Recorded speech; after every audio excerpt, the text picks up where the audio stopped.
Tale of Ginger and Pickles by Beatrix Potter in the Peter Rabbit series. Once upon a time there was a village shop. The name over the window was Ginger and Pickles. There was a little small shop, but just the right size for dolls.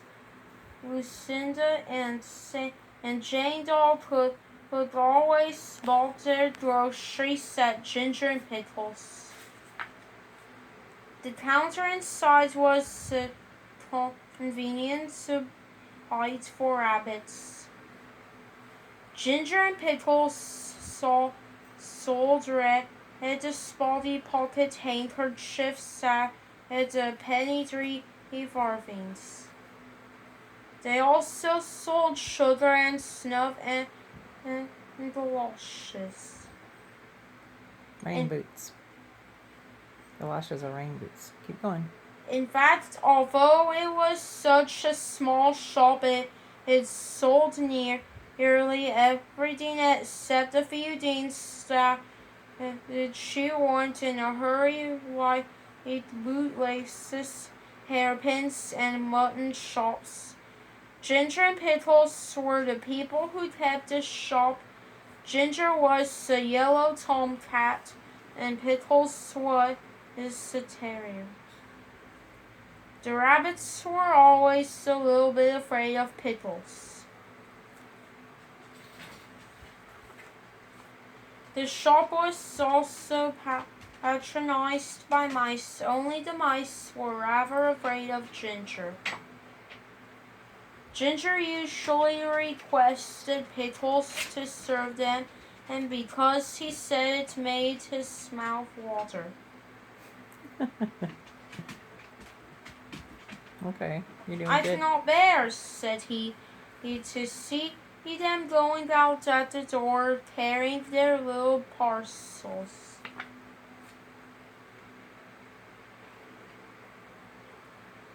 I have the same feeling about rats, replied Pickles, but it would never do to eat their own customers. They would leave us and go to Twitchits.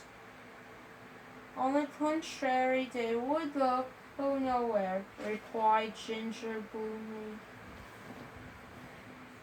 Okay. Tabitha Twitchits kept the only other shop in the village. She did not give credit. Cream crackers, war biscuits, oatmeal wafers. Ginger and Pickles gave unlimited credit. Now, the meaning of credit is this: when a customer buys a bar of soap, instead of the customer pulling out a purse and paying for it, she says she will pay another time. And Pickles makes a low bow and says, "With pleasure, madame," and it is written down in the book. The customers come again and again and buy quantities in spite of being afraid of Ginger and Pickles. But there's no money in what is called the till. The customers came in crowds every day and bought quantities, especially the toffee customers. But there was always no money. They never paid for as much as a pennyworth of peppermints. But the sales were enormous, 10 times as large as Tabitha Twitchits. Oh. And there was always no money. Ginger and Pickles were obliged to eat their own goods. Pickles ate biscuits and Ginger ate a dry hand-dog. They ate them by candlelight after the shop was closed. When it came to jam, First, there was still no money, and Pickles was unable to buy a doll license.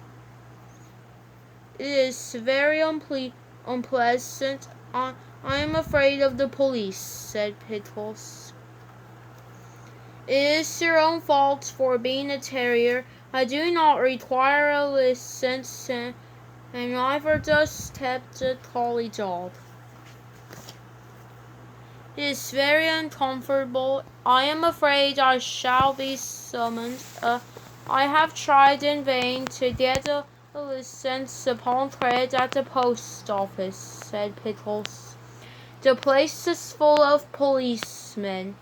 I met one as I was coming home. Let us send in the bill again to Samuel, whispers Ginger. He owes 22/9 for bacon. I do not believe that he intends to pay at all, replied Ginger. And I feel sure that Anna Maria pocket stings. Where are all the cream crackers? You have eaten them yourself, replied Ginger. Ginger and Pickles retired into the back parlor. They did accounts. They added up sums and sums and sums. Samuel Whiskers has run up a bill as long as his tail. He has had 1 3/4 ounce of sniff since October.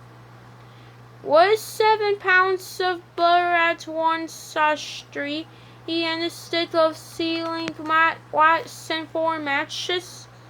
Sending all the bills again to everybody with competence, replied Ginger. After a time they heard a noise in the shop, and as if something had been pushed in at the door.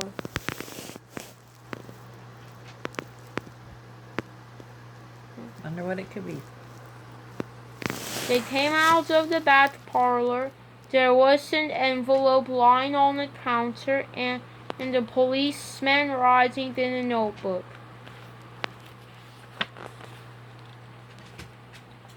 Pickles nearly had a fit. He barked and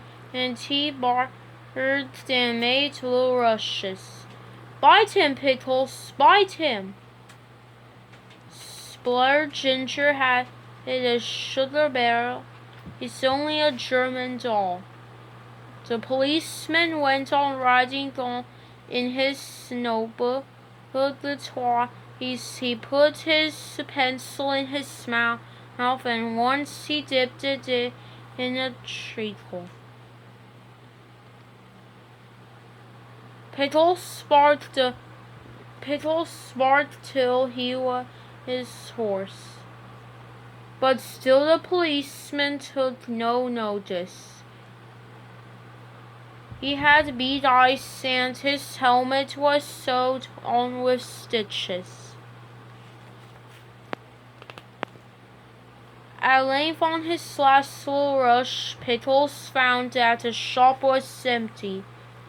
The policeman had disappeared, but the envelope remained.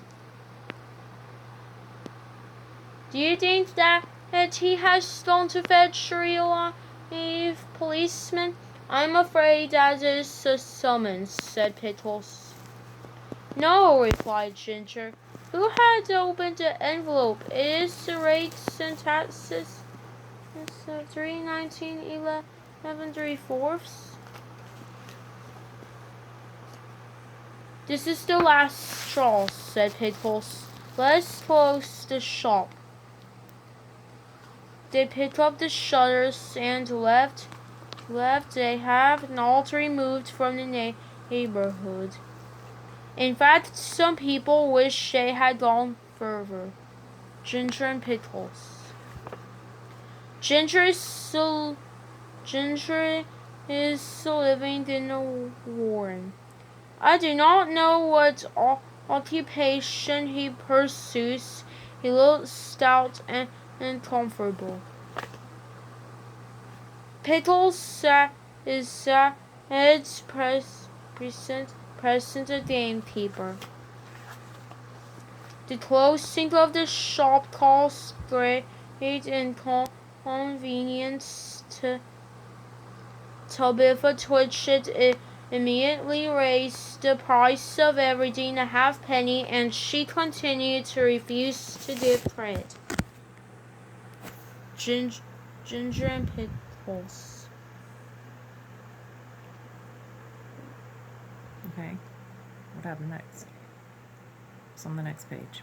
Tabitha Twitchit immediately raised the price of everything a halfpenny, and she continued to refuse to give credit.